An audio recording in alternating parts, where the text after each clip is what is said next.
This is the Men's Room Podcast, where relief is your duty and your innate self is welcome. I'm your host, Ish Mendoza, and I'm honored that you can join.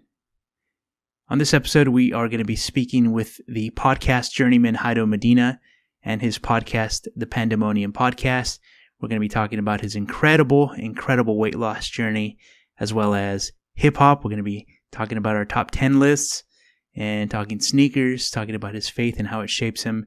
So without further ado, let's get into it.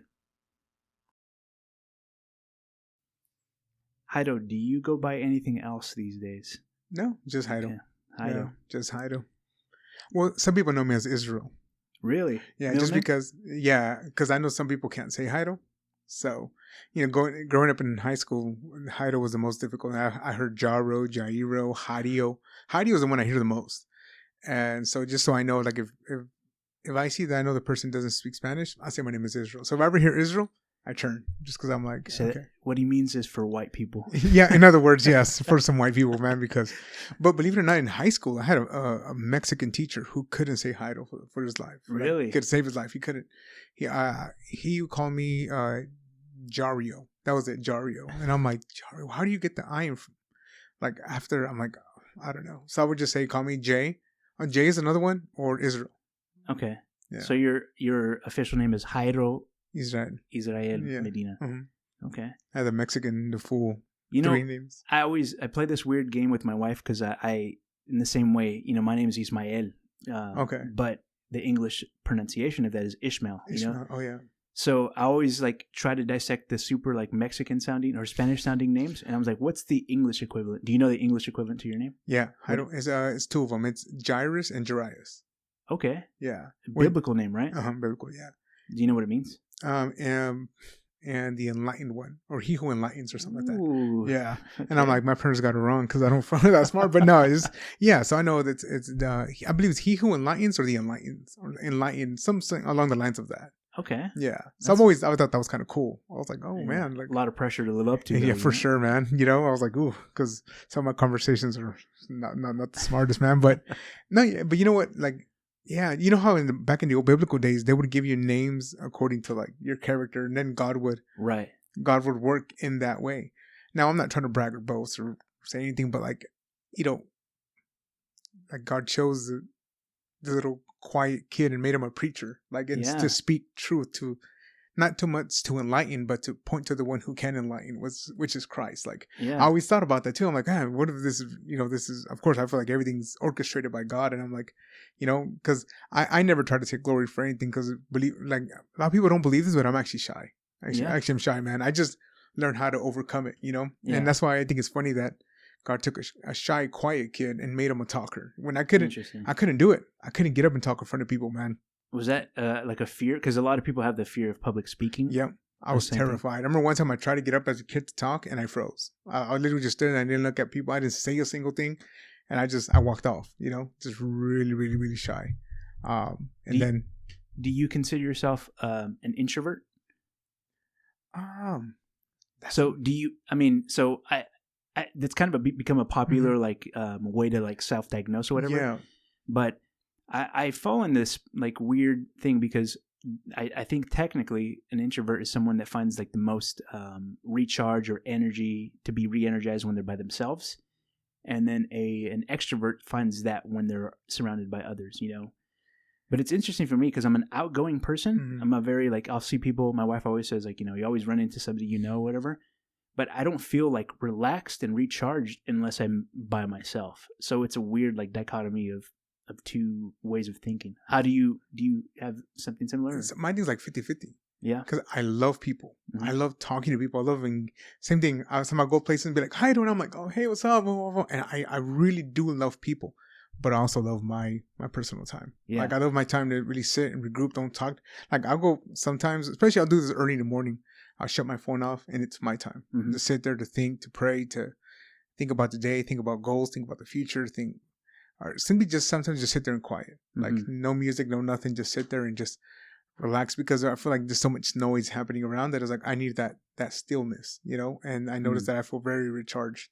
Also, I'll go to the movies by myself and I enjoy that. Yeah, I like it too. Yeah, I like to go to coffee shops or I like to go eat somewhere by myself and I don't always feel like I have to have people around me, but I also enjoy if I do have people around me because I love people. So it's kind of like a 50-50 thing. Yeah, I mean, I'm the same way as well because like I enjoy going to a coffee shop by myself, but I like to go people watch, so I kind of like in my mind. So that's kind of why I'm very, very much emotionally tied to coffee. And and it's probably largely due because of the experiences that I've seen and had in coffee shops, because I'm always going with this perspective of like, I wonder if they're on a first date, or I wonder if there's a business deal that's getting closed, So it's like a very cool experience to be a part of a coffee shop scene, Yeah.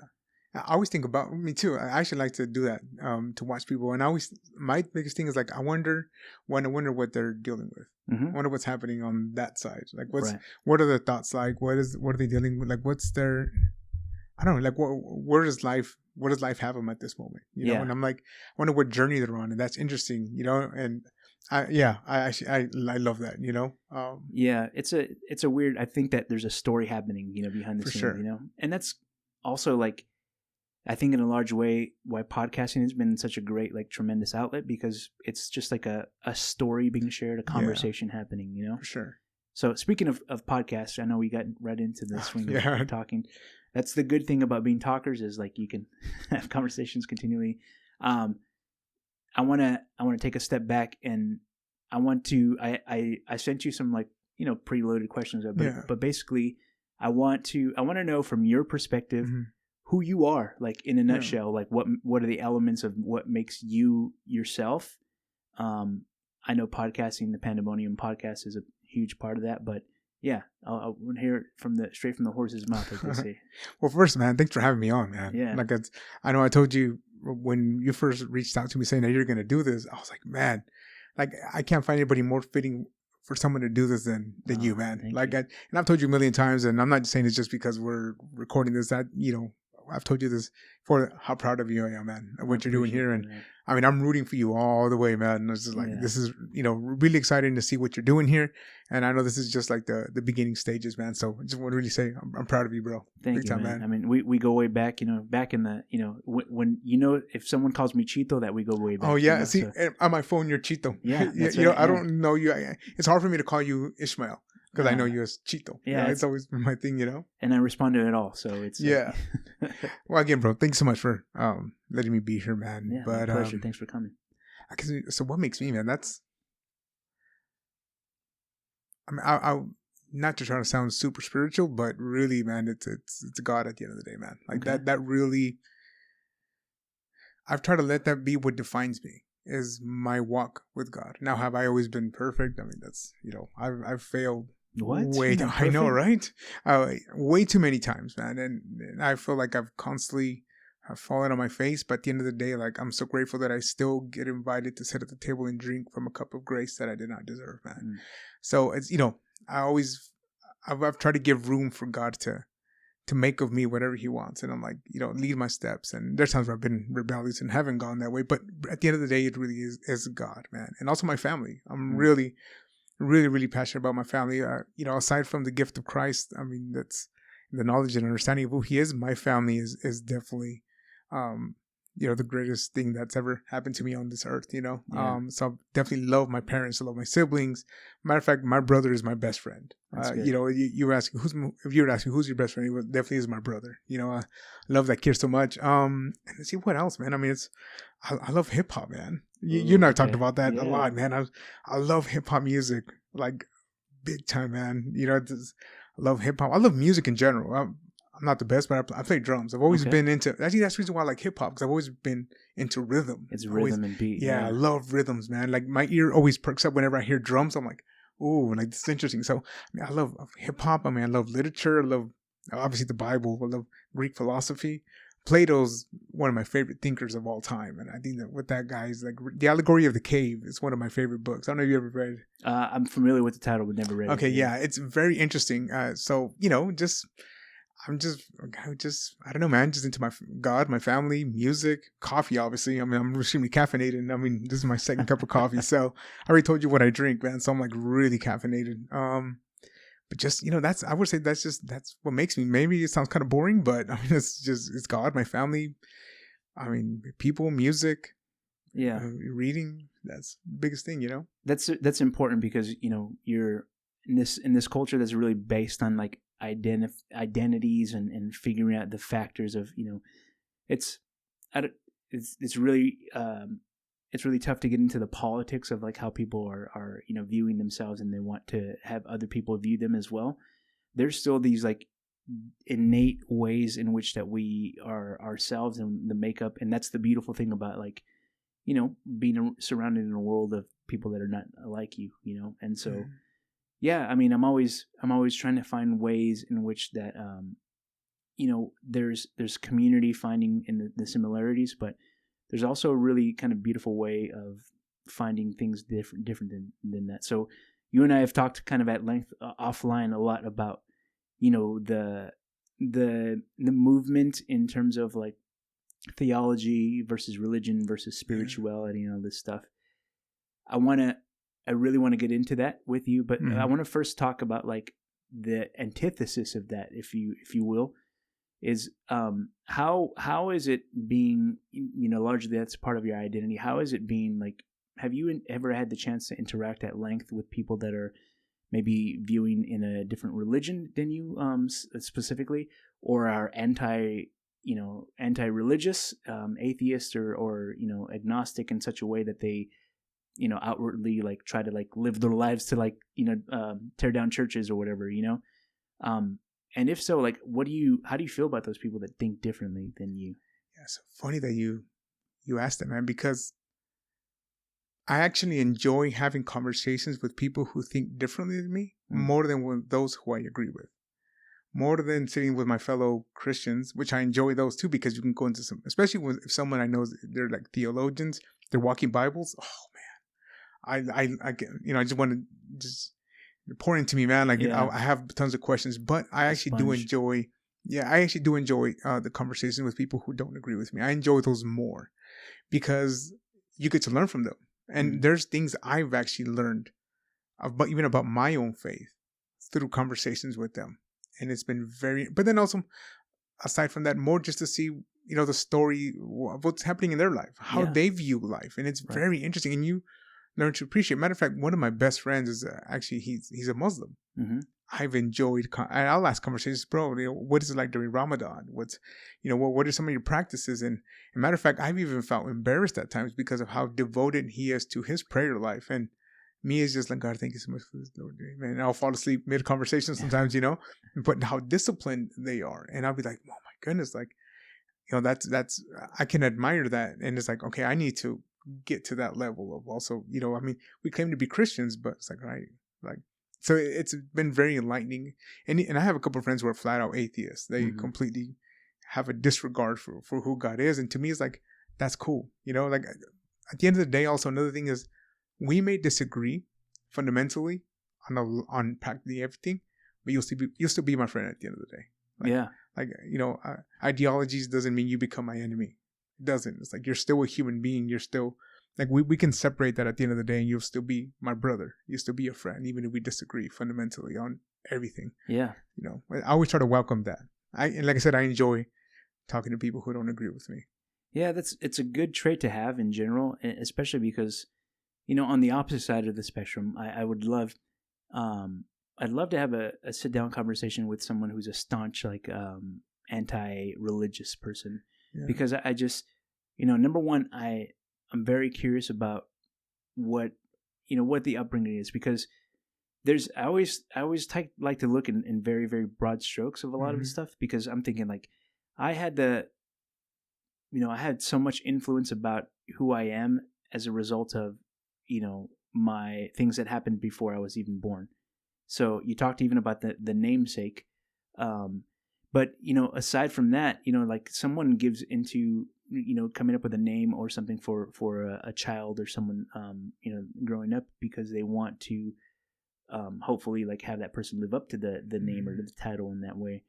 But the other aspect of things is like, sometimes we are born into this, so for you and I, for example, born into a Mexican-American family, our names are Spanish versions of these names as well. Yeah. So we have these influences around us. Like, not only that, like, I don't know, like I'm rambling here, but there's a ton of influence around, like, we're born in Central California. We are a part of maybe a Mexican-American culture that's more prone to be religious because of the the Catholic rich history that we have and things like that. So these ton of these factors that are around us where we don't even realize how much of that plays into why we are the way we are. Like, just imagine, like, I always think about, like, if I was born in, like, just an Eastern European country, like where, Albania or something, like, would I mean, Albania is probably predominantly Orthodox Christian, but, North Macedonia or somewhere there's influence of, like, Muslim belief or something. Would I be the same person that I'm not? Absolutely not. And so, yeah, it's just like our steps are ordered a lot before we're even coming into this world. How much of the nature versus nurture do you attribute to who you are? Maybe because you're a Christian, you're a believer, but you could have not been. You could still choose to not believe. Like that could be your thing. So how much of that is, like, do you feel is ingrained in you versus, like, the choice that you make every single day? Yeah. So I'll take you back to the day I decided to give my life to Jesus, right? Okay. It was a process. It wasn't an overnight thing. It wasn't just like one day, I want to get baptized. I made a prayer to God. I said, God, how do I know you're real? And I remember I started studying Judaism, Buddhism. I got baptized at 13. Okay. So I was reading a little bit of Buddhism, Judaism, and I was like, okay, well, the New Testament, but what about the Old Testament? The Jews only believe in the Torah, and that's the way. And I was like, well, how do I know that this New Testament Christian way is the way? I'm like, how do I know that? And I was like, God, how do I know you're real? I was like, because my parents are saying, because the pastor said so? Like, no. I was like, God, if you can prove to me that you are real, I promise you I'll dedicate the rest of my life to you. And that was my ultimatum, because I was like, I've never liked to waste my time. I don't. Yeah. I don't like to waste my time. If I'm going to dedicate myself to something, I got to know that there's substance to this. So that was my thing. I was like, I'm not just going to do this because my parents or because of the church I grew up in. Like, no, I need to know that God is real. And God showed up in a couple of months. He answered that prayer faithfully. And I said, okay, all right. Like, you've proven without a doubt. I'm fully convinced that you're real. Oh yeah. My prayer was like, God, I remember reading in the Old Testament where it says, like, the God of Abraham, the God of Isaac. He became a personal God. And I said, God, I want you to be the God of my parents. I don't want you to be the God of Pastor Gahiola, which I grew up under. I was like, no, I want you to be my God. Be personal with me. I was like, if you can do that, like, I'm going to dedicate the rest of my life to you. God was faithful. He answered that prayer. And I said, okay, now it's my turn. Like, I'm convinced now. Now, my parents had no influence. The church had no influence in me giving my life to God. It was just a personal decision. I was like, without a doubt, God is real. I'm going to dedicate the rest of my life. Because I've always been the type of person where you can tell me, hey, there's a black dog behind that chair. And I'm like, okay, I need to go see it. Like, I'm not going to be convinced because you said so. I have to go and actually see with my own eyes and perhaps even feel like, okay, this is true. So I would say that's what has led. That's what led me to Christ, and still continues to do so to this day, because I'm just convinced that he's real without the church's influence, much of the church's influence. Yeah, I'm trying to hold back and saying, you said a lot of Israel, and I was like, okay. Oh yeah. That's also another thing. That's my pun for the day. There you go.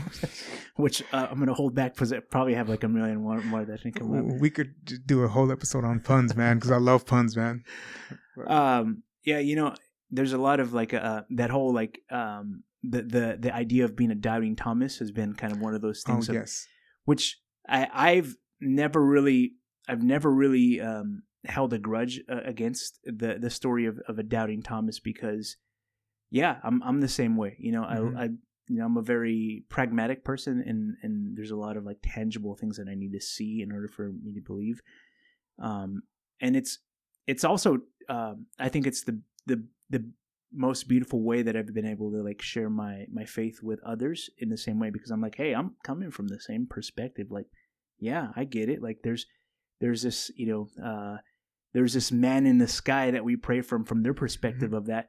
But I'm like, this is why it's real to me, because of these experiences that I've had, because of this like this, translatable, like living word that has been like very, very evident in most of my life. And then also like, for me, one of the best things that I've kind of discovered as of late is I have this new like sort of mantra of approach in my faith in a practical world. Mm-hmm. So, my podcast has been a lot largely due, the conversations that we've been having is about mental health and, things of that nature. But it's been very influenced about like, my own struggles and doubts and things like that I have. And because of that, like I've been able to like look through the lens of like, well, this has been a very therapeutic way in a lot of ways. Like, I think about like spirituality, someone that is going through therapy, there's mindfulness and breathing and meditation and all these things. I've heard it from a therapist specifically also. And that has been correlated to, I was like, okay, mindfulness and prayer and meditation is all one and the same to me, and having this like mantra or this like chant, this way to like this grounding thing. That's always something they say, like find that thing that's an anchor in your life. And that's God, So all this is like, well, I've been kind of doing that already. And so this is why it's been tremendously valuable for my own personal self as well. Yeah. And so, I don't know if that's ever come up with you or you've had any similar experiences as well. Yeah. And so well, I'm going to answer your question, but mind if I ask you a question real quick? Yeah, please. I'm curious about this. So again, I'm going to come back to your question, but I don't want us to move too far without me asking this. So you mentioned a doubting Thomas. I know they say one of the worst things any preacher can do is reference himself from his preachings, but I remember one time I preached on this and I didn't get a lot of hallelujahs. There's a lot of people who, matter of fact, I think might have been upset with me because I got up and talked about, I was like, I don't see Thomas doubting as anything wrong. I think it's like, I think the church should invite people to go down the journey of doubt. We all gonna have that season of where we doubt. I don't know if you ever doubted. Oh yeah, for sure. But you notice that whenever, look at Thomas to this day, he still gets looked at as like, you doubted? Like you doubt? It's like, no, like, because one thing that I'm convinced about is that, that God is not afraid of us doubting. Like God is so powerful enough to clear all doubts. And also, I think it's great to come into doubt sometimes because like God comes in person and says, okay, like you here, like feel. And then you're like, okay, wow. Then, all doubt has been removed because there's tangible evidence in front of me. Like I can see that this is true. So why do you think the church is afraid of people doubting? Yeah, it's probably insecurities as well. Like, that's the other challenge of faith in general is like the other element of that is you're exactly right. Like I've always been solidified by the extra readings and the extra things that I've learned. Like science and faith has been like one and the same for me. So it's been I don't know. Like I also feel like I don't want to get too in the weeds of this, but like growing up in a church that's like very, very much run by people that are very emotionally driven in a lot of ways. It's easy to tell my son, hey, we don't eat candy, before dinner, or, we don't eat candy all day. And if he tells me why, I'd be like, because that's what someone else told me. And that's why it's true. But if I don't have like the concrete ways in which that I've been able, number one, I was like, hey, well, for me, like this is a bad thing because it's not good for your health. It's not good for your things. It's also like it'll rot your teeth, but there's been the scientific proof that like correlates with that in things. So it's only solidified my faith in so much. And so, I don't have a good answer for you as to why people think that doubt is a bad thing, because it only has like doubt is what the fuel that motivates someone to dig in further. Yeah. And that's what it's been for me. Yeah. And when I think, and I say this very respectfully, there's not a lot of people who like to get into apologetics. They don't, because it takes a lot of work to get into and to be able to have an answer for this hope. And I think some people they want to leave it up to the Holy Spirit. The Holy Spirit. It's like, yeah, but you've noticed what the Holy Spirit does. Look at the words of Christ. He says like he's going to send that comforter. He's going to lead us unto all truth. So if we aren't leading people to truth, then what are we leading them onto? Religious experiences? Like, no, like, because once you confront the truth, like you're left without a shadow of doubt. Like, okay, like this is the truth. Like my eyes have seen it now. So I'm convinced, that's why I remember I was a youth leader for many years, and I welcomed young people to have doubts. I said, let's sit down, let's talk about these doubts. And I was like, cool. And I was like, okay, well, like, first we're praying for you, but I'm glad you're going through this because it's going to make you a better Christian. Yeah. And there's some young people to this day, they're still hanging on, even after going through a season of doubt. And I think you have to welcome that and not shut it down right away and take you to the altar. It's like, no, conversation. Yeah, no, and it's true from a practical standpoint as well, because there's been, there's studies showing, I forget the name, the Franklin, I believe. Franklin they're data backed driven. I don't know if it's Franklin, it's like Franklin Thompson or something is like a 2-name thing, but they do a lot of like faith studies and generational like studies as people move in and out of like faith decisions. And so now there's been a lot of people that, so they were showing like the mid 2000s pattern of like younger people, just like, especially with, like when the me being a millennial, the hipster movement was strongest. There's a lot of people just dropping off of that because they're moving into like a more of an agnostic sensation.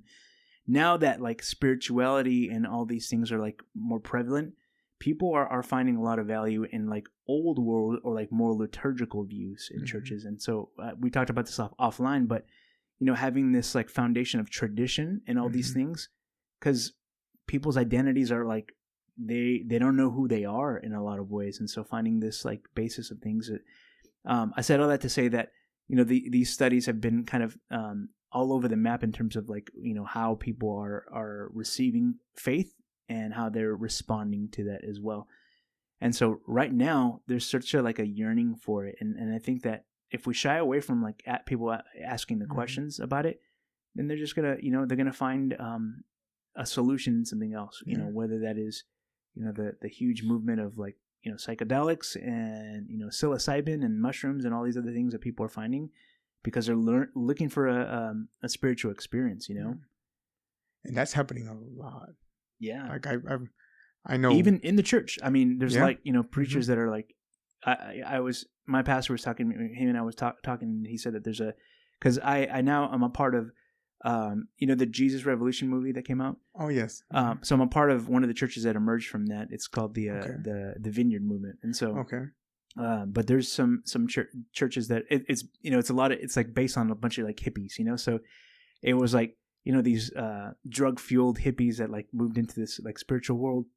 And so now the modern version of that is like, there are these preachers that like literally psych themselves up with like mushrooms right before a sermon and things like that, because they're like, it's putting me in tune with the Spirit, the Holy Spirit, to deliver this message. And that's not for me, but it's also like, it's an interesting look at the way people maybe are still trying to dig in and find their true feet underneath them. Yeah, that's very interesting. I mean, it's hard for me to accept that, on a personal level, but I mean, because I remember once I'm hearing Ben Shapiro, the famous Ben Shapiro, talk about, him and Joe Rogan talked about it, that I guess Moses in the Old Testament, there was like a certain tree around that time that I guess when you inhaled some of whatever the tree had, it would cause you to hallucinate. Oh, and the burning bush that Moses saw wasn't really burning. He was having a little trip. Oh, yeah. There's some saying that that's a possibility, that this, it's a pathway. It was a burning bush. Yeah, you're right. So it's, I don't know. I mean, I've thought about that because it's a very, and that's happening a lot, as you mentioned. So I've thought about it because I'm like, okay, if I get approached with that question, what would I answer? I mean, how do you? Because I want to welcome that conversation. I think we should. I don't have enough education on that element of it, but I'm number one. I'm scared to try that myself because I'm like, I've done cannabis and some weed in the past, but that has always been like an anxiety inducing thing. So I've never had a pleasant experience. Okay. Yeah. So in my mind, I'm like, why am I going to try psychedelic? I'm just going to trip. I'm going to trip balls, as they say. Because I've thought about that too. I was like, oh yeah, I wonder what that would be like, but. Now, I think, like we talked earlier, I'm also a person who tries to be very careful of the things I allow myself to do, because by nature, I'm a person, if I give myself an inch, I will go the mile. So I think I have to be very careful. I have to control a lot of areas of my life. If not, like, I will go. I mean, that's what happened to me with my weight. I didn't control nothing. I just let myself go and just. Do you feel you have an addictive personality? Like you're prone to be an addict if you, I mean, you have the assessment of yourself right now to see that, but. Yeah, I think so. Like, I mean, like I'll go through like seasons where I'll like a particular thing, and I'll just like almost obsessive. Yeah, my thing right now is sneakers, man. Okay. Like, yeah, my thing is like I look and I'm like, I had to take stock. You're rocking the fresh kicks. Rocking them. I had to go with my Lucky Greens, man. You know, I was gonna bring the Tims, but I was like, they're a little beaten up, so I was like, I'm not gonna do that. But because I love Tims, man. You know, that's my shoe, man. But yeah, like I had to take StockX off my phone because it was constantly like, oh, get that, I want to get this, I want to get that, and it's like, you know, it just it. So I noticed I have to be very careful. I have to be very careful, and also now bringing it over to a spiritual level, my thing is like, all right, God, like please help me to control, you know, these things, to not give in, you know. And some people be like, oh, you're asking God to control your love for sneakers, and it's like, if I'm not careful, like I'll go too deep into something, and before you know it, I have no money because I've wasted them on. It's an idol, you know? Yeah, it really is. So I have to be very careful. Matter of fact, like even with church, there was a point where I could say that I made church my God, and it wasn't God himself. It was actually church and the ministry that became God to me, and God really broke me. Like he really broke me to the point where it was like, you notice that the church is gonna fail you, man is gonna fail you. They're not your God. I am. Yeah. And I had to go through that part. And it hurt, you know, when God has to come in and destroy those idols. And then you realize that, like, hey, these things are nothing. Like, it's really God at the end of the day. Like, yeah, I mean, I want to talk a little bit more about your weight loss journey. But as to wrap up that thought is like, yeah, I think that there are a ton of things in even from, again, bringing it back to practical level, is the practicality of having like such an encouragement in that, like, yeah, we're mindful of these idols, or they're referred to as idols in the Bible in that way, but it's addiction. It's ways in which that we have something that gets in between us and our relationship with God. And in this case, it's like the thing we give most time and attention to. Yeah. I know people that have done that for their spouses even, you know, they're just so like head over heels that they block out the rest of the world, you know. Yeah. And anything can be, you know, this idol that takes shape in your life that, you know, in a lot of ways it takes shape as a drug, you know, or substance too. So sure. Let's talk about as much as you're willing to share about I want to celebrate, number one, the wins that you've been able to accomplish with that. Like, you know, you came across my mom recently, and you know, she's like almost like, oh my God, mijo, like, you know. But how is that? Number one, how much are you down so far, and give me the experience, your journey there. Yeah, so thanks, man. And your mom's super cool, man. Yeah, it's been a long time since I've seen her, so it was really cool to run into her, man. So I'm down 155 pounds. Ooh, let's go. Yeah, let's go. Down 155, and it's, you know, it's been a great journey, man. It obviously, and we talked about this, and you know, I am going to get into this, man. It didn't start off very well. You know, I've always been a big guy. I think as long as you can remember, I've always been a big dude. Always since I was a kid, always been a big guy. That's always been me, right? That's always been me, just a big guy. So I think I've accepted it. I got comfortable with it, and you know, you're just like, and especially because food, I'm a stress eater. So, you know, it's, you know, and also in our culture, we're not, as men, we're not invited to talk about how we feel. For sure. Right? Yeah. We're just like, se hombre, aguántate. And you know, you deal with it. So my thing was like, okay, well, I wouldn't, the funny thing is I wouldn't even turn to prayer a lot of times. I would turn to food. I remember a couple of times, I'm not gonna go too, because I could be here forever talking about this, bro. But I remember a couple of times where I would be stressed out, and it'd be like 11 o'clock at night, and I would go to the local store, and I would get a Dr. Pepper and like a moon pie or something, and just eat, just because I was stressed out. You know, I never turned to drugs, never turned to anything. It's just food, and I would feel such a relief. I wasn't even hungry.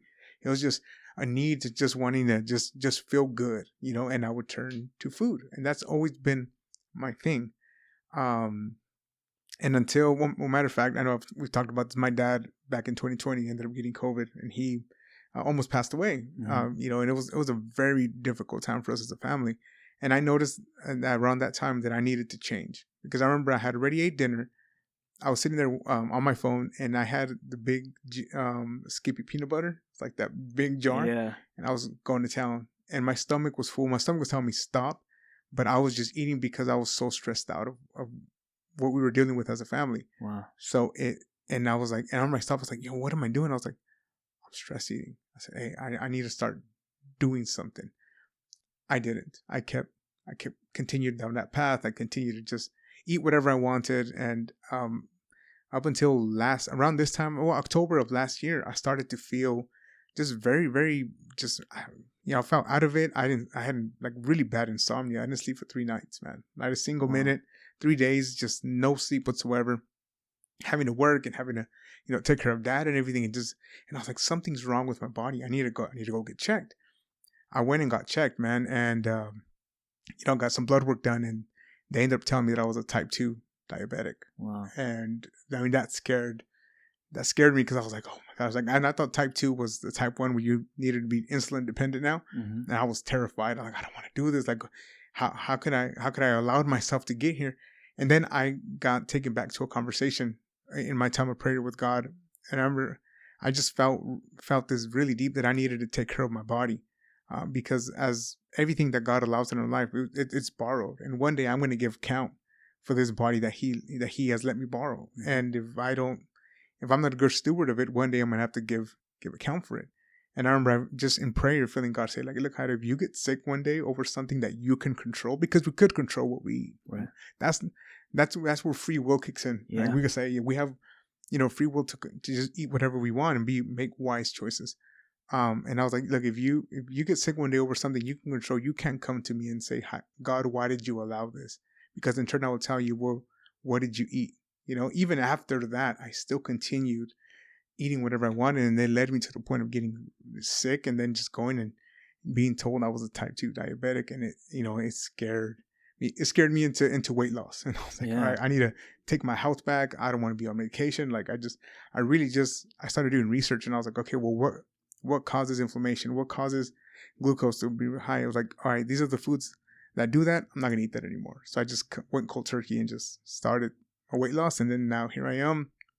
I was able to reverse type 2, which is nice. Pretty cool. I have the blood work and everything. Like I've reversed type 2 diabetes because of, how I've been eating. The choices. The choices. Yeah.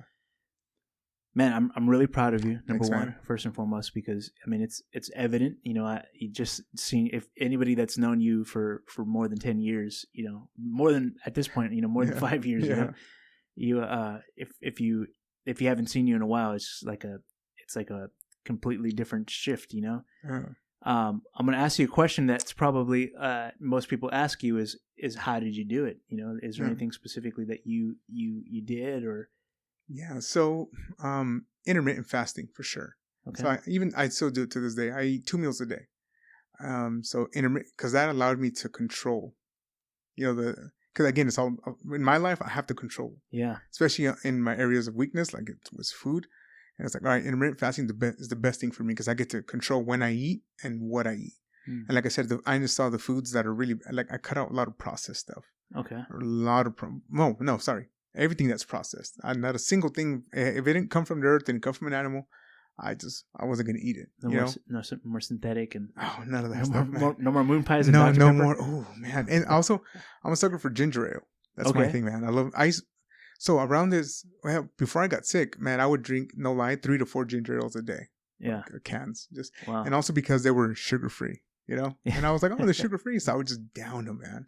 So that, and I love pizza. That's my thing, man. I still have pizza on cheat days. I don't know if you follow me on Instagram. Mostly see I'll be like, I get more than pizza has pizza by the slice, and oh goodness gracious, man. So that's my cheat day meal. But I used to always want to just that and cookies. That's cookies and pizza. Yeah, man. It's like burritos. I'm Mexican. The list is endless. But peanut butter. Let me pose a question for you. Yeah. If you were stranded on an island. Oof. And you had, let's say for 3 years, you're stranded on this island, and there's one vending machine that gives you whatever meal that you would want. What would that meal be? For sure, pizza, hands down. Okay. Yeah, pizza's got a little bit of everything that scratches the need for sure. Yeah. So I would say either that or man, like I can never go wrong with a piece of steak, man. Like that's but more than anything, it'll probably be pizza, man. Like I just I love pizza, man. You know? Yeah. So as a part of this, I gave you a heads up, and we've had it on the episodes and stuff too, is the segment Weapon of Choice. Oh, yeah, for sure. And so after I've been kind of like a different mental shift, because number one, after my heart attack, I'm not like indulging. I haven't had any alcohol or anything since then. So I'm very, very mindful of the indulgence, Yeah. So I was like, what's your weapon of choice? I'm sure for you, if you're like, if I wanted to like throw it all away, I'd just have a, freaking massive, steak or something like that. But there are these weapon of choices. Like for me, coffee is probably yours, right? That's for sure. Hands down. It's a little bit of the vice that gives you, and we talked about this offline as well too, is that like having, if you went complete cold turkey, I think with an addictive personality, it's very hard to do. So giving yourself a little bit of grace, as our Lord does, gives you the opportunity to stay focused in the way that I think is helpful. And that's probably been helpful for your cheat days, right, too? Oh, yeah, for sure. Like, I've noticed that cheat days have been so good, even not just like what I'm eating, but mentally. Yeah. Like, because it's like, it feels really good, But I will tell you this, though. Going back again to having control, to having discipline. And this is where I even have had to submit myself even more unto God, and of saying like, hey, God, give me self-control. Like, give me self-control, because I'll tell you this, Sundays I eat, normally I'll start Sundays with a donut and a sugared up cup of coffee. That's a maple bar. That's how I start off. Matter of fact, the donut lady, I go to the same one. She knows me already. She says hi. She knows me by name. It's just, that should say something. Every Sunday she sees me and she knows that's what I'm going to get, right? So start off. So again, I eat whatever I want. I don't count calories. I don't count macros, none of that stuff. I just eat whatever I want. Well, Monday, it's a battle. Okay. Because I want to eat the same way that I ate on Sunday. So I start to prepare myself mentally. Like, okay, tomorrow I'll start up. Usually my breakfast is always hard-boiled eggs with a little bit of peanut butter or some cheese or a little slice of an avocado. Okay. That's how I usually start I had that this morning. You asked me what I ate. Yeah. I ate some eggs and a little bit of peanut butter. They doesn't have a lot of sugar, right? None of that skippy stuff. It's like more than some natural. Yeah. So because it's healthy fats. So I ate that. And that's usually how I start my mornings. And then, matter of fact, tonight, I know what I'm going to eat already. So it's about creating that discipline, man. Yeah. But it's hard. Your steps are ordered. Yeah, for sure. But it's hard, man. It's really hard to create, especially because life gets tough sometimes. Yeah, man. for sure. And you get stressed out. I just want to, and I noticed that I want to eat at night. That's really? my thing, man. At night, I just want to tear everything up, and I have to be I can't allow myself to be near the kitchen at night. I have to create that discipline of like separating myself from that and just being away from it, because if I'm not right, like if I'm not really like level headed, yeah, I will want to eat, Yeah, for sure. It's the vice that, it's also like years of patterns that are hard to like shake, For like sure. to get out of that. Would you say for you was the biggest aspect was the mental aspect, or like the understanding that you were a stress eater and that kind of aspect of it?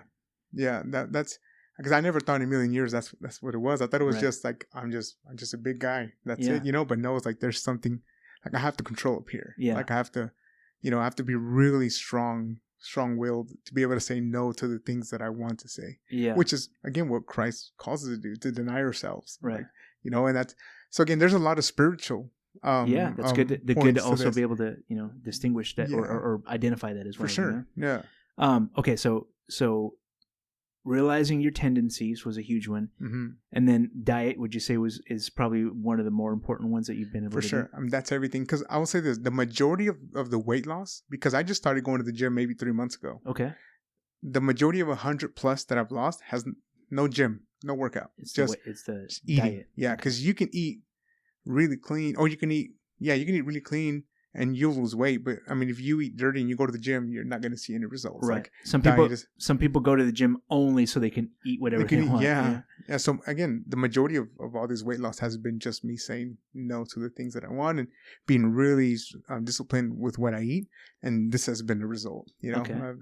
So I'll say that's absolutely everything. I mean, I've even got to the point where, again, I think very obsessive. I was saying like, okay, I need to control all this, and I got to make sure that it's under a certain. And my brother has been a big help because Isaac. Isaac's that boy. I'm gonna get bigger. Ripped, I'm gonna get bigger than him though. Give me a couple months, and he's gonna be carrying my bags pretty soon. But for now, carry his not. But he's a big dude. He's been working out longer than I have. So I'll ask him like, hey man, what do you think? And he's like, get your proteins real high, which that's the majority of what I eat. Like 90% of what I eat is protein. Okay. 5% is healthy fats like avocados, any type of nuts like almonds, something like that. And then a lot of fiber. So the other 5% is fiber. So I broke down in those three. So like protein's my biggest thing. 5% fiber, like 90% protein, 5% fiber, 5% healthy fats. And that's been... Gotta have the healthy bowel movement too. Oh, for sure. Because with protein, man, I mean, not to get too deep, but your body takes a long time to break down, especially steak. It takes a long time. So you have to throw in that fiber to be able to help break it down and all that stuff, But you alluded to this, but I'm curious about it too. Are you actually counting calories or tracking that kind of stuff? Yeah. How do you do that? So I use MyFitnessPal. Okay. They're not paying me. They should pay me, but I mean, there you go, MyFitnessPal. Yeah. There you go, MyFitnessPal. Yeah, but I use that and I track everything. Mm-hmm. I track like this morning when I ate, I went in there and it's already pre-saved. Through hard-boiled eggs, I know the calories, and I try to keep like my. So they say to eat. I believe it's like 1 gram of protein per body weight. Okay. So right now I'm weighing 199. So I try to eat. Snap. Yeah. So I try to eat around there. Like yesterday, I achieved it. Some days it's hard because you don't want to. So there's some days where I don't want to eat too much, but sometimes I'm like, oh, I have to if I want to keep my, because I'm going to the gym now, so my body needs more for me to put more in my body now. So it's like, oh, I need to do that. So yesterday, there's been a couple of days where I'll meet that goal. I'm like, okay, I eat close to 200 grams of protein during the day. I'm like, all right, that's cool. So that I get really technical over those little things, right? Is it called it's called calorie deficit, right? Like your for sure. Your output is greater than what your input should be.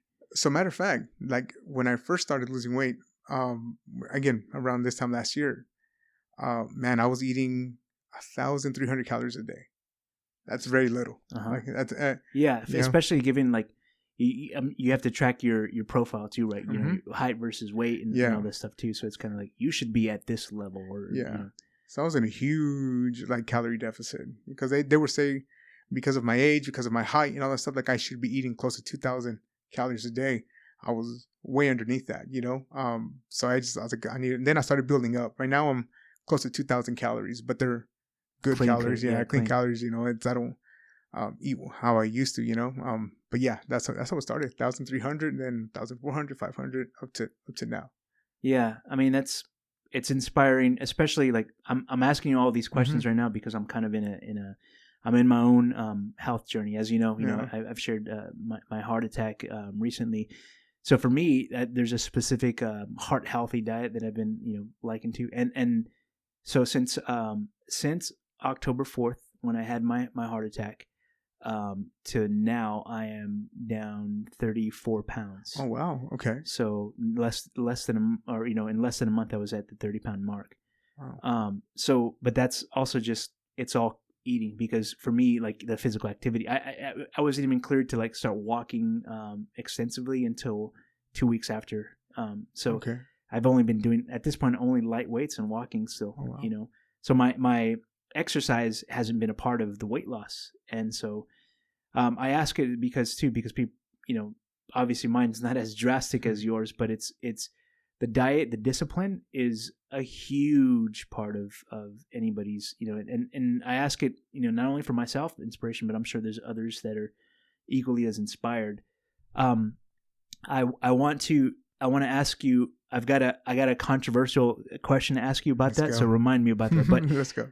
Before then, I just want to ask, like, people that see you and basically are inspired by that, or how do you tell others about the same thing? What's the advice if they say like, man, like, I want to do what you've done. How have you done it? And what advice would you have for me? Yeah. So, and it's funny because when people see me, one of the first things they'll say is like, did you get the surgery?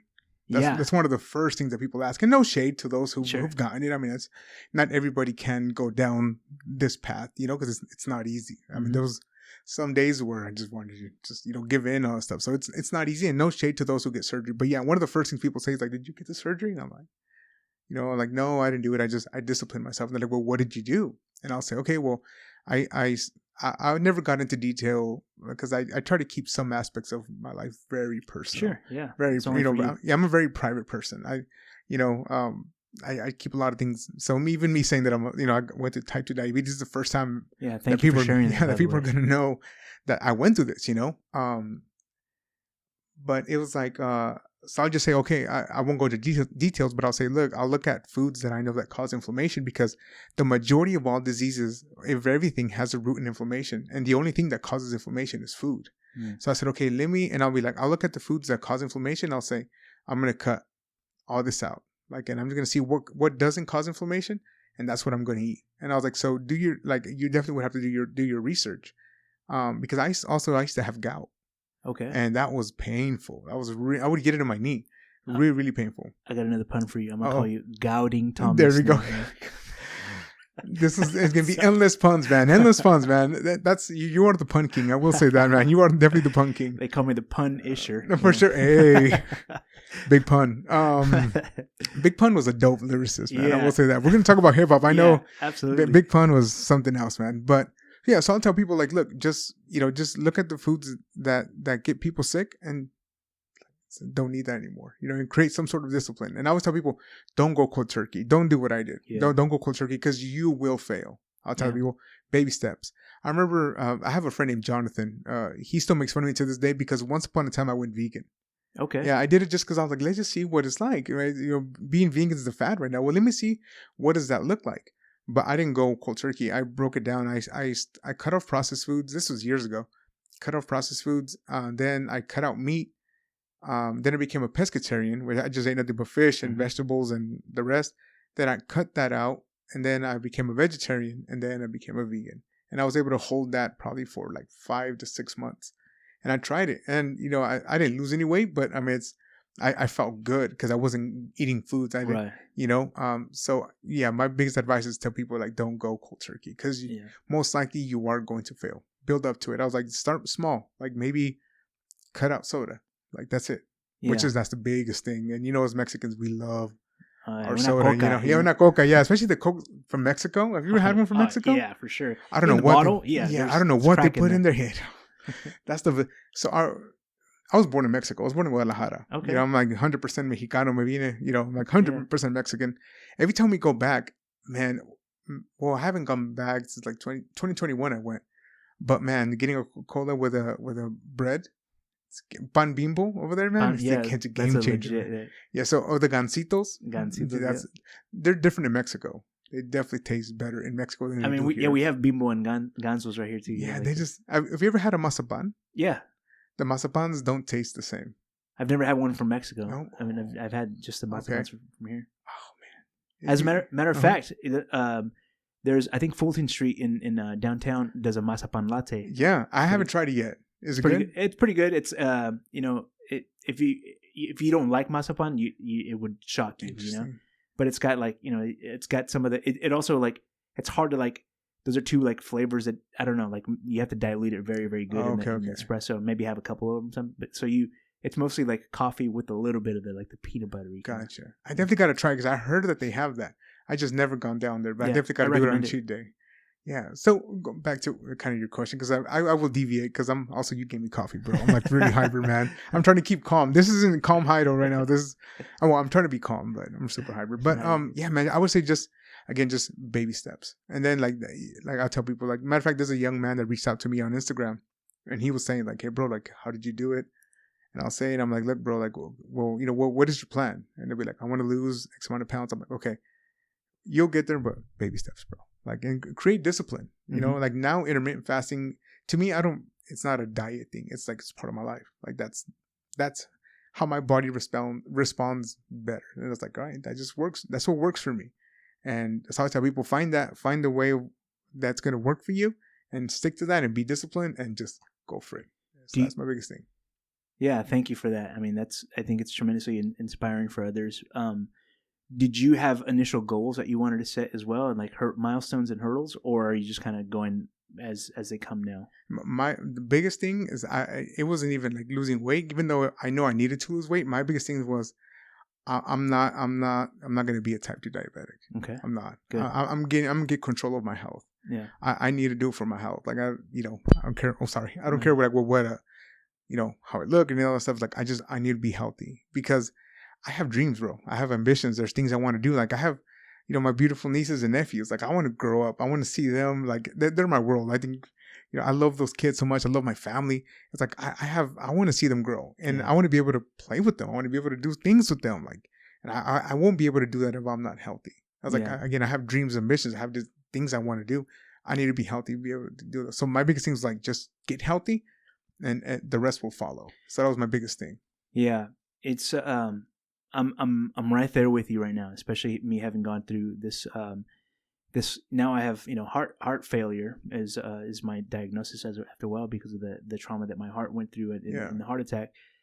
But it's the same inspiration. Like I always said these little things as I always felt like for me Mexican American being an old dad. I had my firstborn at 33. Okay. So I'm like oh man, that was an old dad, especially compared to my parents. My dad had my older brother when 18 and 17, so it's like young people. And that's a lot of like the trend for, Mexican people too, is to have that. So for me being a 33-year-old dad, I was in my mind, I was like, all right, well, I want to be able to keep up with these boys, when they're at an age, cause they're 5 and 2 right now. And they're still barely like, they're in their, energetic phases and things. And so for me, I was like, what can I do to prolong my life? And so obviously this is and something similar happened to you, where you had this life altering crossroads of a decision that you can make in a health. For me, like, unfortunately, a lot of it had to do with genetics, for me, but there's still a lot of decisions that I can make daily to eliminate or reduce the I want to live longer, exactly what you're saying, and I want to be around, and now, like, the good thing about it is, and also having such a mindset of the spiritual aspect of it is really important as well, because not only do we make these decisions about, from a health perspective, but it also gives you the opportunity to like make moral decisions and ethical decisions as a result as well. You see yourself and saying like, hey, the correlation of like, how is this self-discipline from my walk, my spiritual walk, and how was I, demonstrating that with my lifestyle as well. And so for me, the same thing, like, I'm just like so blessed to be alive and continue the journey of having these. I'm honestly, like, if we take 1,000-foot step with it, like, I'm just blessed to be in this room with you right now, to be like talking about this kind of stuff, It's just, it's incredible, when you think about this gift, this precious gift that we've been given with life. Sure. And it's crazy what those moments will do. It'll give you, like you said, a different perspective on life, and it'll, like, right there, you'll notice like what really matters to you. And it's like, all right, like, and you'll do whatever it takes to care or to be present in those things that you love, man. Like in your case, like your family, you're the head of your household. Like I'm sure you wouldn't want to miss any days with your kids, and health is a big thing, man, Yeah, it's tremendously important. And okay, so I wanted to get back to, it's still pretty much on subject here, but I have a controversial take for you. Let's go. So there's a huge movement right now for people that are, fat shaming, this term for fat phobia and things like that. Now, I could have played devil's advocate all the while, but I'm in complete agreement with you. But let's say that I told you about these things, and I say like, Jairo, you were just great exactly the way you were. You didn't need to lose weight. Why did you feel the need to lose weight? So, you answered it already by the health aspect of that, because you had a diagnosis that correlated with that. But I don't know if you've already experienced this in any way, but I wonder if I can go on the opposite side of the spectrum, how do you feel about someone that says like, you're now fat phobic because you shamed yourself into losing weight? Yeah. So I've actually heard that. I've actually seen some videos that go around on Instagram, and they'll say that if you want to start working out because you want to get healthy, like you're fat phobic and stuff like that. I don't find any logic behind that. Now, like I told you earlier, I'm definitely welcoming to having conversations with people who disagree with me. We may disagree, but we'll still keep it very civil. And so we might disagree, but my thing is like I'll take the conversation with a lot of a grain of salt, as it is. Yeah. You know, I definitely won't start bashing, because that's one of the things that, like, I don't like, if someone disagrees with you, people want to start bashing right away and bring them down. Like, no, like, let's have the conversation. And I would say, look, I'm really not, like, I don't, you know, I would, like, if you want to be objective here, because that's also another thing. You can either be objective or be subjective. And I think, you know, right now, there's not a lot of people who are being objective. Even the people that claim to be, when you look at it, there's not a lot of objective truth being spoken, unfortunately. But I would say, okay, let's be objective. Okay, what are some of the benefits of being obese? Name me one. I mean, it's coming from a guy who, bro, there was a point where I weighed 450. Wow. And also, this is very, very sad, bro. But my dad showed me some pictures not too long ago, and I saw the pictures, and I saw that, and I can see, and I can admit this, and this was hard to admit. I was miserable inside, man. Like, I was not happy. I was miserable, you know, because I know the reason why I was big is because I was hiding a lot of stuff. I was stressed out and just eating and not talking about the way I felt. And, you know, matter of fact, I had an anxiety attack a couple years ago. I thought I was having a heart attack, but it was a flat out anxiety attack. And even around that time, like, the only solution that I felt for that was just eat. You know, eat and all that stuff. So I look at that and I was like, I wasn't happy. You can't tell me that me being as big as I was, like, I'll be just okay. I wasn't happy. I wasn't sleeping. You know, I couldn't move around. I couldn't do a lot of things. So there's, you know, you can't tell me that's, you know, it's a healthy way of living. It's absolutely not. When you look at the number one cause of death, you look at obesity, like, you know, you look at like diabetes and all that stuff, all these diseases, like, it's, you know, if it's rooted in obesity, like, you can't tell me that that's a good thing. It's absolutely not. I will say now, like, as much as I love coffee, I don't need coffee in the morning, bro. I wake up, I have natural energy. I feel absolutely good. My sleep is back. Like, I sleep like a big knockout. You can have a marching band in front of me. I don't even know what. I was thinking, I remember one time I didn't sleep for 3 days straight. Wow. Now I sleep good. I mean, just everything. I really did hit reset on my body. This is the best I have felt in my entire life. And I'm 38 years old, bro. You would think I would start to feel aches and pains and feel miserable. Bro, I feel good. Like, I go to the gym, and my brother loves pre-workout. And sometimes he tries to get me on, and I'm like, I don't need it. Like, the food that I eat gives me all the natural energy I need. Like, I'm absolutely okay. So then I definitely would welcome the conversation, but I'd be like, let's be objective. And it's like, there's no benefit to being 400 pounds. You know, and I think that we live in a culture that's glorifying that. And it's really sad. You know, it really is. But I would definitely take that conversation with a lot of respect, because I'm telling you this, as a big person that I once was, like, really huge, man. You know you're wrong, but you don't want to admit it. You got to try to convince yourself. Yeah. And I remember one thing I would do is, it's funny, I would try to, it's crazy how a lot of big people are very insecure.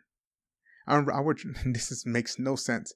And I was kind of going off topic a little bit, but bro, I used to wear shirts 2 sizes bigger because I wanted to cover the fact that I was big, but yet I would end up looking bigger because I had a big t-shirt.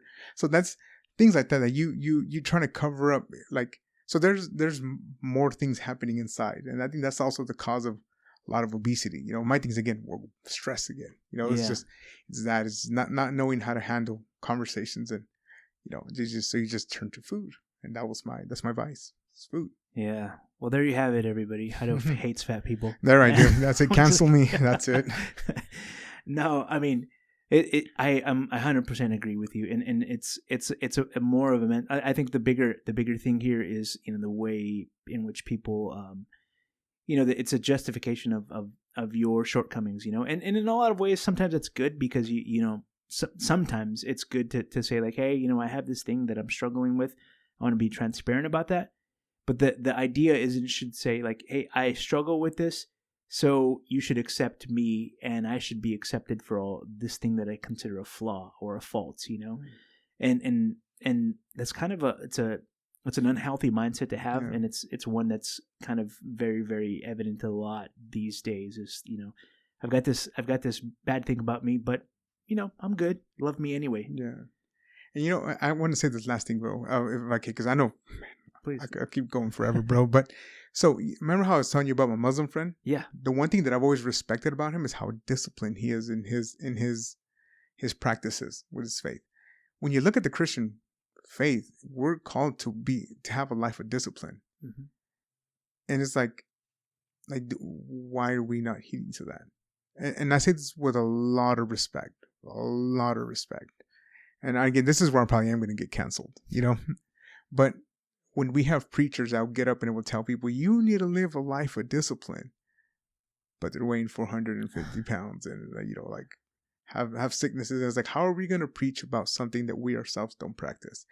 And sometimes I wonder if that's the reason why people don't take Christianity very serious, because they look at the fruits of, they hear us say some stuff, but our fruits, our actions say something completely different.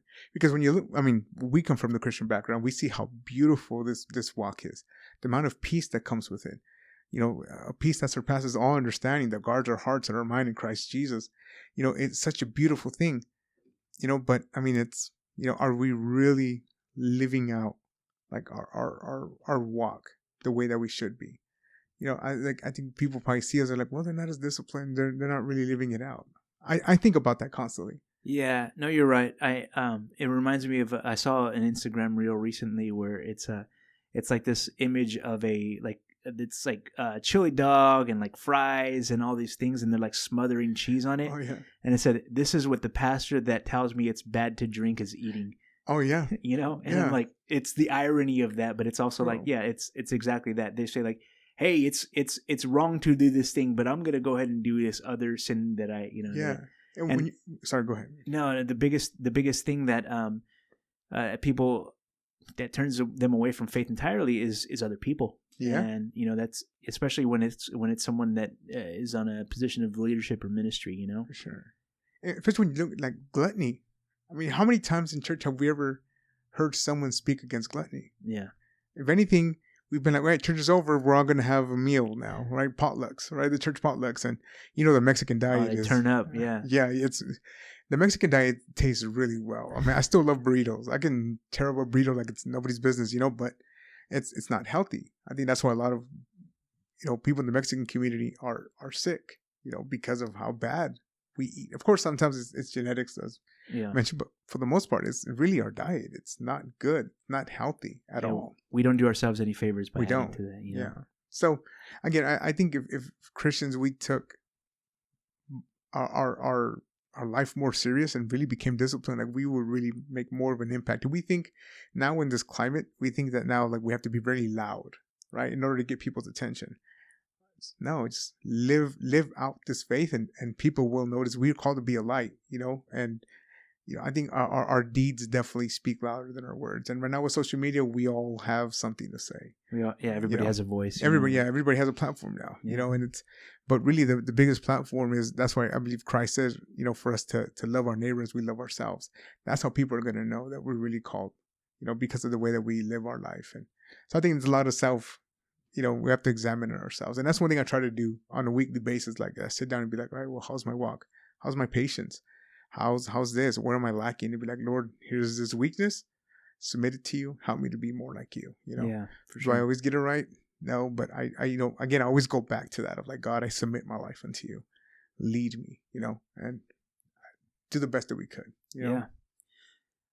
I want to shift gears a little bit here. Let's do it. Our affinity for and our mutual love for hip hop. Come on, let's talk about that. Let's do it. So we always share like different hip hop inspired beats or MCs and things like that on Instagram. But I want to. So I told you to prep. I don't want, you don't have to have like a formal list, but do you have a okay, yeah, I actually do. Homework. All right, yeah, I actually do. Do you have like a top 5 overall like artists or MCs or rappers that you've historically liked?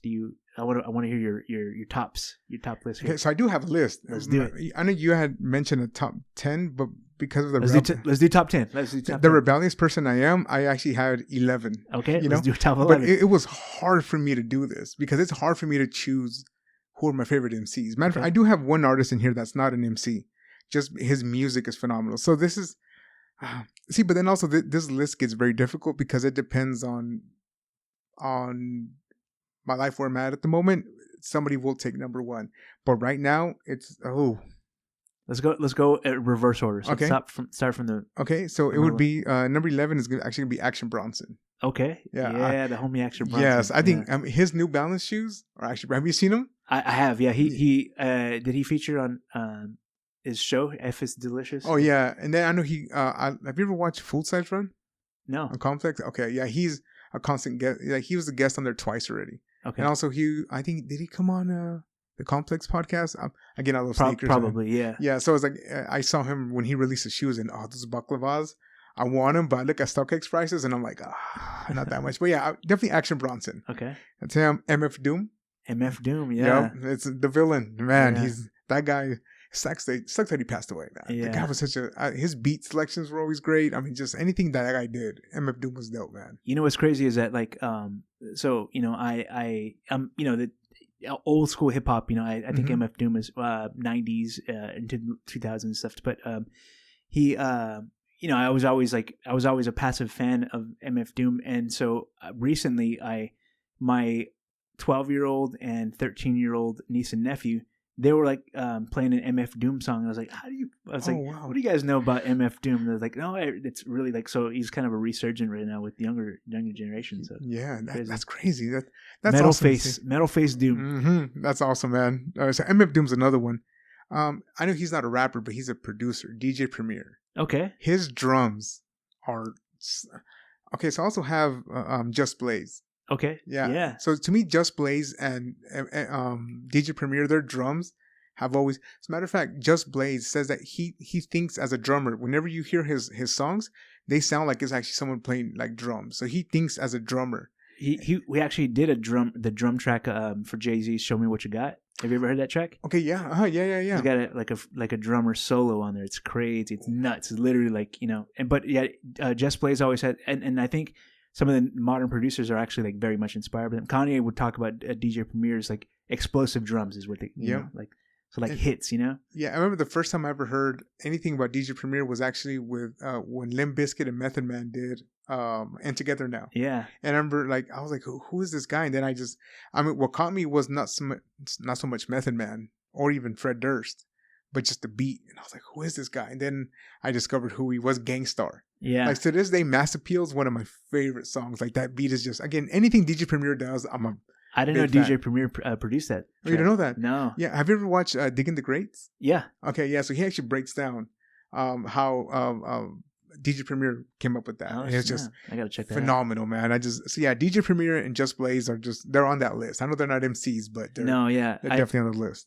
Just Blaze is probably on my top 3 producers, actually. Yeah, I'm a huge fan. Yeah. Like especially because Jay-Z is probably he's probably number 2 on my list. Really? All time. Yeah. See, he's not on my list. Okay. He's not. I mean, I can. The one thing I've always respected about Jay-Z is how he never writes nothing down. Yeah. Like that is impressive. Him and Lil Wayne do that. Oh, I didn't know Lil Wayne. Yeah, Lil Wayne does. He says that he doesn't write anything down. He just gets up, and at the moment he just creates these songs in his head, and he just gets up there. And I'm like, that's a talent within itself. Yeah. I mean, I forget when I go into the kitchen, and these guys like memorize songs. Like that's impressive. The next is Hans Zimmer. Hans Zimmer. I know he's not an MC. On hip hop? On hip hop. Okay. Yeah, no, for sure. No, but please explain. Yeah, no, just like in general, his music. Okay. I mean, Hans Zimmer is just, I love movies, but what draws me is not so much necessarily, even though I love a good script, love good acting, good story, and all that stuff, but it's the music. And I remember the first time I heard of Hans Zimmer and didn't even know it was Hans Zimmer was The Lion King. He did the Lion King soundtrack. Interesting. He did that. I mean, just when you look at like just everything, that was phenomenal. But to this day, one of the best songs I've ever heard in my entire life. You ever watched Inception? Yeah. Time. That song at the end? Yeah. One of the best songs. That's Hans Zimmer. Thematic, yeah. Yeah, anything Hans Zimmer does, I'm like, I still want to see him live. I know he does that tour, but he's never going to come to Fresno. No, you gotta go. Probably maybe San Francisco, LA. Or he goes to LA a lot. Yeah. But they sell out within seconds, and it's like, but yeah, Hans Zimmer is one of my favorite producers of all time. Just composers, everything. He's just the guy's incredible. He definitely makes the movies. Like, it's amazing, man. So Hans Zimmer, I know he did. He's done Inception, Interstellar. Interstellar, yes. Did he do any of the Star Wars? So who is it? No, that's John Williams. John Williams. John Williams is again a legend. Yeah, John Williams is also he's infamous for that. There's another composer named John Bryan that I didn't. So it's interesting because I was wondering about your take on that. Kanye's second album, College Dropout. No. Late Registration was it second album. He had John Bryan on some of the tracks, so really? It's very, very like orchestral, and that's the first time I had ever heard from him. Actually, as a matter of fact, I don't know any of the movie scores he's done. I'm sure he's done a ton, but that was the only time I had heard. Interesting. See, now I've listened to that album. I just probably never paid attention to that. There's a track called I think it's called Late Registration. No, I forget what it is, but it's featuring Nas and on there Kanye has a breakdown where he's like and Warren Campbell on the keys, who's like a hip hop producer, but also a gospel backing guy. And then he's like, and John Bryan on the keys. And I started like, that's when I was like, because this is back in the day when I had the CD. So I'm looking at the cover to see who produced it. And I was like, John Bryan is like, film score. Interesting. Composer. I have to go back and check that out, man. But Hans Zimmer, man. Yeah. Just that guy is just phenomenal. Let's see who else. Fat Joe.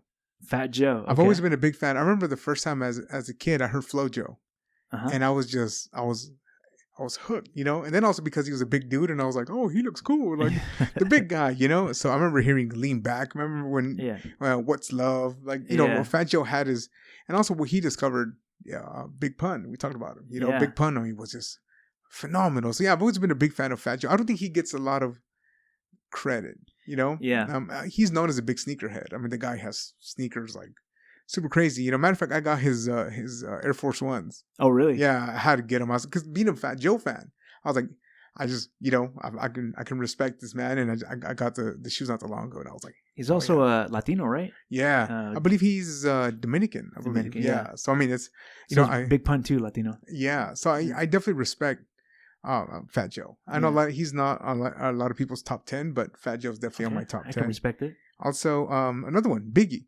Okay. Biggie. I should have put Biggie at number 2, but I mean, Biggie's another one. I mean, the guy's just, I mean, his flow, his cadence, just, I mean, it's Biggie. I mean, the guy was just. I remember the first time I heard "Hypnotize." No, actually, first I heard him on. What's the name of the song? It's with him, Diddy, and Mace. Oh, yeah. What is the name of the song? Yeah, I have the melody in my head. Yeah. Lose too much. We'll cut this out in post. Yeah. Which, by the way, really quick. I'm sure you'll be thinking about it. I'm trying to find the name, but remember Kirk Franklin's Revolution? Yeah. The song? Some of the lyrics, that's actually Biggie's lyrics. Really? Yeah. Because we lose too much. Yeah. Too much. Yeah. He says that on there too. And I remember when I first heard that, and I was like, why are they taking Biggie's lyrics? Because I never put it together, but you're right. Yeah. And I mean, in the words of Usher, these are my confessions. Early on, I was never a fan of Christian hip hop. No, me either. Christian hip hop it was so corny, man. So corny. And I was like, and I would, you would go from listening to someone like Biggie to someone like, Tupac or Ice Cube, all these guys, and then you listen to some Christian rapper and they're like, what?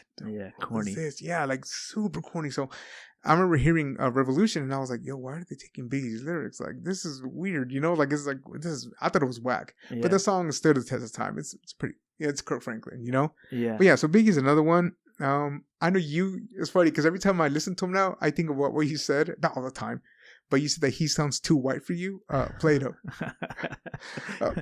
Well, so now that so I've been listening, like, I'm a little bit biased because I think I'm a big like cadence and flow kind of guy. So like the more like smooth someone's voice is, that's for me. So I'm like, that's why I'm really drawn to East Coast hip hop because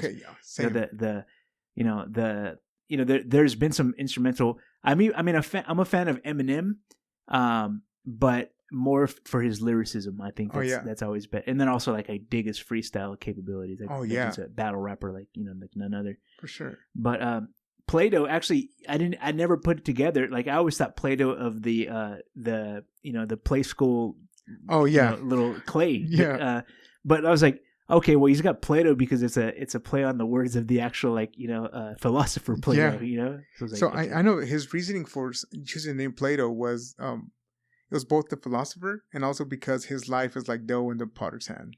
That was like the play. So he goes by different things. He goes Harry Crumb, but now he's known as Crumb. He's no longer Plato anymore. Okay. The Plato persona, he put that to rest already. He's just Crumb now. Which, by the way, him and Theory has it. Yeah, that's what I've heard the tracks that Theory did. Yeah, because anything that guy does, man, Theory has it he's dope, bro. Yeah. So yeah, Plato, of course, like Ilharmonics. He's part of that. Yeah. Ghostface Killer from the Wu-Tang. Pretty much anything Wu-Tang. I'm a big Wu-Tang fan because. Even though I was raised on the West Coast, same thing as you, I'm a Celtics fan. Yeah. Like I'll never be a Lakers fan. I think I'd rather backslide on the Lord than be a Laker fan, man. We share that. I'm a Laker. Oh, I know. Yeah. Oh. But so I've always been drawn to East Coast hip hop. I know I've told friends like I think East Coast hip hop has always been better than West Coast. Which, by the way, I gotta ask you a question. Yeah, I know this is your podcast, but please. I'm the captain now. I'm just kidding. Wu-Tang or NWA? Wu-Tang all day. Oh, Wu-Tang all day. Yeah. Like in terms of, so number one, like Wu-Tang always had the stigma of like being too big of a crew. Uh-huh.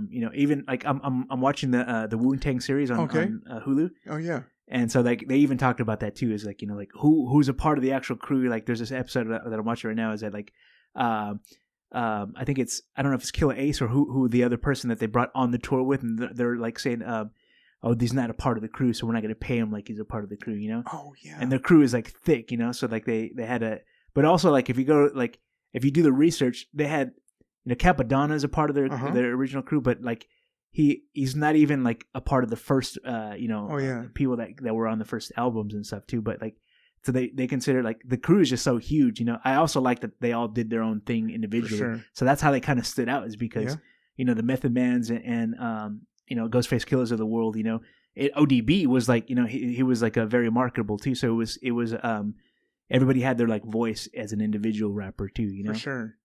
Which, by the way, I didn't know this. I heard the interview with RZA the other day because November 9th is known as like Wu-Tang Day. Yeah. RZA was saying that actually ODB is out of all the Wu-Tang members, he's the one who's been on the charts the most.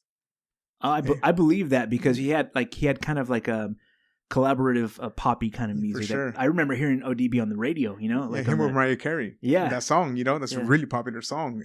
ODB was just something else, man. Like I was really, I sent you the video the other day, right? When he's, they're doing a Cream and he's singing at the beginning. I was like, oh my God, this guy was just something else. Have you seen his son? He's coming. He actually tours with them now. I think he tours. Yeah, so he took on the role of like ODB on there. Isn't he called by Young Dirty Bastard? Yeah, I think so, something like that. Yeah, he looks like his dad too. Yeah, like it's super crazy. Of course, he can't replace. ODB was ODB. But it's a cool attempt at a replacement. Yeah, though, it's also same thing like with Ice Cube's son. Yeah, he played Ice Cube in the movie. He looks just like, without a doubt, that's his boy. That looks just like Ice Cube. But I also. Speaking of West Coast, Ice Cube is my favorite West Coast rapper. Okay. Yeah, Ice Cube is up there. He's actually on the list, but he would be like probably 12 and all that stuff. But I've always respected Ice Cube, man. I think the guy's a great storyteller. Yeah. I will say that. He's a great storyteller. And my number 2 is actually be Method Man. Okay. Method Man's flow, his voice. METO. Yeah, dude. Anything Method Man does is just, out of from all the Wu, he's my favorite. It's him and Ghostface. RZA's productions, crazy. His sample choices are just something else, man. So anything that the Wu does, but Method Man. And number 1, matter of fact, I was listening to them on the way over here because right now I'm going through a huge phase with these guys. Manchild from Marzil. Okay. Yeah, to me, Marzil is one of the best groups because they're known as like an underground Christian hip hop group. Mm-hmm. Going back to like Christian hip hop, it was always so corny to me, man. I remember the first Christian rapper I ever heard was actually Toby Mac because of DC Talk. Yeah. And that was the first time I ever heard Christian hip hop. And it wasn't that bad, for the time. It was like, it's pretty cool. I've been a big fan of Toby for a long time. But then I remember hearing KJ52. Remember when he went through that Dear Slim phase? Yeah. He got popular for that Eminem phase. Yeah. Which I thought he tried to ride that for way too long. And I was like, all right, the first album, I believe it was the 5th album, I think, was actually a pretty dope album. Then he tried to do the whole Eminem thing, and I thought that he kind of lost. He rode on the coattails a little bit. Yeah, it was like, all right, now you're just trying to use Eminem for clout now, and it's like, it got whack. Yeah, I stopped. But I remember once I'm hearing the first song I heard Sphere of Hip Hop from Marzil. And I had never, and it's my type of hip hop, which is that underground, very boom bap type of sound. DJ Dust should be on the list too. He's one crazy DJ. His productions, and he goes so well with Manchild. And the reason why I've always respected Manchild is because he always starts off the songs super dope, man. And his just, I remember when I heard Sphere of Hip Hop, I was like, this is dope, man. And then I heard Monotone. Monotone was phenomenal. The whole album Raw Material, which is their first album, it should be considered like one of the greatest albums of all time. Like, to me, I can't find another Christian hip hop album that I can say is as dope as this. I know right now it's Lecrae, the 116 people, and all these guys, and I'm like, yeah, but I mean, when are you gonna be able to compete lyrically with someone who? Because Manchild actually got respect in the underground hip hop scene. It wasn't just Christian. He actually got respect from people like Jurassic 5. Planet Asia, stuff like that, like all these underground like cats, legit underground, like really gained a lot of respect for Marzil, and that says a lot, you know. So yeah, to me, Manchild is gonna be one of the best MCs like of all time, man. Okay. And but the list is endless because I could, you know, I love hip hop music, man. Yeah, but definitely Marzil, man. It definitely right. And the whole Deep Space 5 people. Yeah. You listen to Deep Space 5? Yeah, I have. Yeah, I mean, it's like they're phenomenal. Matter of fact, I've been talking to Sivion on No Instagram. way. Yeah, Okay. He's super cool dude. I almost met him when I went to Texas. Really? But our schedules kind of... I thought he was Pacific Northwest. I thought he was Seattle or Portland. Oh, no. He's actually up in Texas. I believe it's in Corinth, Texas is where he's at. Okay. So I almost met him, and I just didn't get a chance. I know Plato's in Dallas. Okay. But, I mean, I think, you know, it's hard to reach out to him and all that stuff. But Sivion's more responsive. And I used to talk to Manchild when he was on Instagram. That's one thing I've enjoyed about Instagram, just reaching out to my favorites and they respond, you know, and a lot of them have, man, which has been super dope, you know. I love underground hip hop. The other thing aspect of that is when they don't have such a niche or like a, you know, mainstream following, they're kind of more accessible, you know, so you can kind of go through. So I remember going through like I went to a Pigeon John show, like it was you know, a deep so like, you know, like, but it's very, it was probably like, it was at this little bar, probably like maybe 100 people. Okay. But, you know, the show was just like, it was great. It was rocking, you know? So, and then I saw Pharoah Monch in Fresno too. Yes, like, okay. You know, so like, but that was all like attainable, like, cause they have such a, like a, I mean, for me, I've always, I didn't do my homework and I didn't officially write down a top 10 list for me too. But like hearing you, I was like kind of inspired to like, yeah, I'm curious. Like, I would say, so from a cadence perspective and like lyricism perspective, and also just like uniqueness and creativity, Mos Def is probably my top. Oh, that's right, Mos Def, yeah. But there's like 1A, 1B, 1C, you know, like everybody's like very, very close to the top for me. I also like Jay-Z, like historically, like Jay-Z, like production value is just like crazy. Nas, everybody that I have in my top 10 is probably East Coast for sure. You know? I like Wu-Tang, as a collective whole, but probably my favorite, Raekwon the Chef is probably my favorite MC out of all of them, because it's like the cadence thing, you know. He had like a way to talk black, you know, like it was kind of like, I don't know, it was just crazy that, and then that's also like kind of why I like Action Bronson too. Bronson's got he's got a real thick New York accent too that I really dig. Really quick on Action, not to cut you off. Did you know that he actually a lot of people were comparing him to Ghostface? Really? Yeah. As a matter of fact, even Ghostface, he came on Drink Champs with Nori and DJ. I believe it's Enough. I think I always forget his name. The other guy. And actually, he's Ghostface says that when he heard Action, he thought, "Yo, when did I record this?" You know, but it wasn't him. So, and he had a whole little beef with Action Bronson for a while because Action Bronson said some things, being a cocky New Yorker. Yeah. He said some things about Ghostface, and they kind of like, you should look it up. I'm gonna send it to you later. All right, I love the beef though. Like everybody's like, you know, especially like when it East Coast, West Coast, you know, that stuff too. But yeah, you're right. Like I have more of a particularly for East Coast. I also I really like good production value. So in my producer aspect, Just Blaze is up there. I also really love Ninth Wonder. Ninth Wonder is like he's like the epitome of like a boom bat, like you know, it's also sample heavy, crazy like production. And Talib Kweli, you know, he's good, he's great. So, I had to get past his high pitched voice a little bit, but lyricism is like crazy good, you know. Him and Mos Def together. Mos Def and Talib Kweli together. I didn't get into too much of the Christian hip hop scene. There's some underground Christian like inspired artists that I got into, I'm a fan of like some inspirational ones. I think I don't know if they classify themselves as Christian. There's an old group they're from Texas too. It's called Strange Fruit Project. Super underground. Wow. But like they got great beats. There is a guy, their guy that made the beats is S1. He also rapped on their albums. He went to go off to like produce for other people and stuff too. But so they're really good.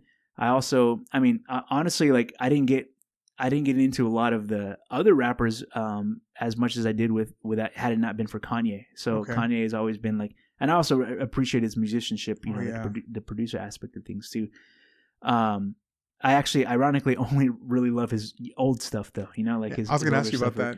I mean, ever since like 808s and Heartbreak, that was unique in its way, but he kind of lost me. It's just kind of like he went in a different direction that was like mainstream, like really trying to get to the masses at that point. But yeah, I mean, I'm a sucker for a good lyricist. Biggie's been like, the same thing. Like I think like he's just got like this like aura of him that's like respected, the same way Tupac, but I actually ironically was never a huge Tupac fan. But I have the homage to him, like the respect for them being one of the like the greatest of all time and stuff too. But and then probably I it's hard to have a top 10 list, but Kendrick Lamar is probably the most modern rapper that I can listen to on repeat. Super like in-depth lyricist too, so it's crazy, good. But I mean, I'm a sucker for a beat, like a good like melodic tone. I like that's why I also like lo-fi hip hop too, because the boom bat for me it's like the 3/4 beat, 1 2 3 4 boom. Yep. So I love that instead of like especially like mumble rap, and I never got into like Southern rap so much, although like there are Southern rappers that are like not categorically, Outkast for sure. Is like, also I like J Electronica from New Orleans, but like never like really producing that stuff. But the same thing for like I have the same epitome for or like respect for Lil Wayne. Okay. Because I never he's never my top guy, but I have such a huge respect for these guys that are like the greatest of their crafts and stuff. Same thing with Eminem. Okay. Yeah. So. I don't know, like I'll share my Spotify playlist with you, but it's just like it's crazy deep, and like I've got some some modern rappers there, but it's early 2000s, late 90s is where like I really like fell into it. Tribe Called Quest. Tribe. De La Soul. De La Soul. Yeah. I'm glad that their catalog is actually on Spotify now, because that's. Man, I've been listening to it like crazy. I had to use the YouTube deep cuts for De La Soul stuff. Yeah. So really quick, going back to modern rappers, because I'm just an old hip hop head now. Mm-hmm. I'm not a big fan of modern hip hop. I'm not. I can respect it because I understand it's this generation now. For sure. I mean anything that doesn't sound like new hip hop is what I can get into. Like J. Cole is a little J. Cole, yeah. And that's why Kendrick, he doesn't sound like they're not mumble rappers, and like I hate the singing ones, like the ones that have like auto tune and stuff. Oh, okay. Like Travis. Guys like and Future and like the Migos, all those guys. Yeah, I don't they're selling like millions of records and stuff, but like it's not for me. To me, the only young guy that I can respect, well, J. Cole, Kendrick, those guys I can respect them. I'm not a big fan of their, like I'm not gonna. Well, J. Cole is probably the only one that I can. But I would say that the one young man that to me has been like, all right, I'll listen to anything this kid does because I'm a fan, is Chance the Rapper. Okay, yeah, same thing. Yeah, Chance the Rapper is like... Yeah, I'm a big fan of Chance the Rapper. To this day, like his album, The Big Day, I know it's frowned upon. There's like a majority of his songs on that album that I'm like, this guy's talented, man. For sure. I can respect this guy. His live sets are incredible, man. Oh, so yeah. I love Chance the Rapper. He's a fan of like live music and stuff too. So I love that element of it, when they have, live music aspect of things and stuff too. So yeah, Chance is good. I also one guy that's kind of sounds a little, he's another East Coast guy, but he sounds, he's kind of more, doesn't sound like a newer rapper, is Joey Badass. Oh yes. So same thing. Same thing though. His style is like not like the newer guys too. So I do want to say one more thing about Christian hip hop music, and I could talk forever about Christian hip hop music. The one thing I never liked is I'm glad that they're no longer doing this anymore. There's a lot of original Christian hip hop artists in the CHH, as they call it. Mm-hmm. But back then, I felt like they always wanted to copy what secular hip hop was doing, and then they wanted to try to market it the Christian way, like KJ, him being one. I've always been a big fan of cross movement, but there was a point where I thought you really did feel this like cross movement they were trying to be the Christian version of Wu-Tang.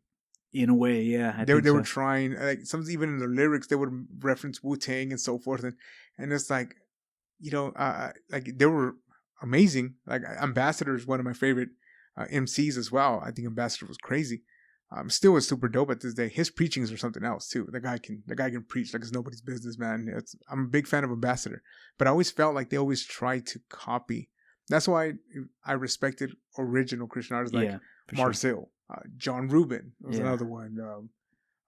What was it? Harmonics, the Deep Space 5 Cats, Seth Static, Toner Rats. All these guys, I respected them because they were original. They weren't copies. Yeah, they weren't copies of, top 40 radio. They're really doing their own thing. And I think I've always respected that more than just like doing what everybody else is doing. So that's also another thing that made me turn away from Christian hip hop, because I thought it was kind of corny. Times. I mean, we can talk for we could, bro. Again, you got me caffeinated, man. That's I want to end it off by talking about your podcast a little bit. I'd love for you to plug, kind of your what you're doing on the podcast, and then we can wrap there. For sure. Yeah. So so I know lately what I've been doing is like I'm constantly in writing mode, man. Like my phone, a lot of it is in writing mode. So there's a couple things that I have planned for sure. One of the biggest things I want to get on is back on this health thing, man. Like I'm really, really want to go down on this. There's a lot of stuff I'm planning, a lot of stuff I'm working on. I try to release something every week or every 2 weeks. I try to go around that. Matter of fact, this week I'm having another one coming out. And it at times really is just like a thought hit me. And I said, this is kind of worth talking about. Or I'll be inspired by something. And a lot of those topics, like those ideas will come from sitting at coffee shops or going to the movies or going somewhere. Like an idea will come. I'll see something, or I'll hear a conversation. It'll inspire that. But I definitely do want to go down this route, because I've been having conversations within the Christian community with some people, and they're like, we need to hear more about, like, we need to, be held accountable for our choices that we do with our health, So it's like, definitely going to be going down that route. You guys can, follow me. I'm on Spotify, Apple Podcasts, and all these other places. You can search up Pandemonium Podcast, and you could definitely find me there. Yeah, we'll add all the links to be able to find you. Jairo, it's been a pleasure to have you on.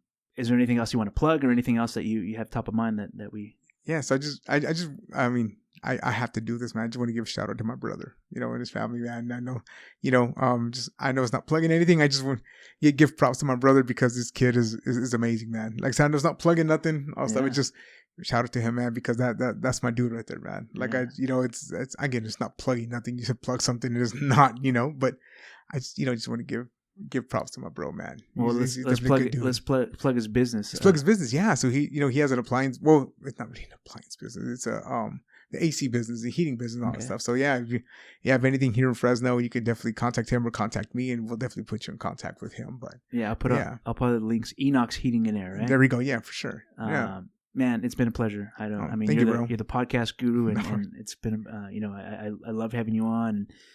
Come back, man. Let's do this. Let's do this another time. And you got to come on mine, man. Absolutely. Got to interview there, man. So absolutely. But thank you for having me, bro. Really do appreciate it, man. There you go. Pandemonium Podcast. Jairo Medina. Been a pleasure. Appreciate you, bro. Thank you.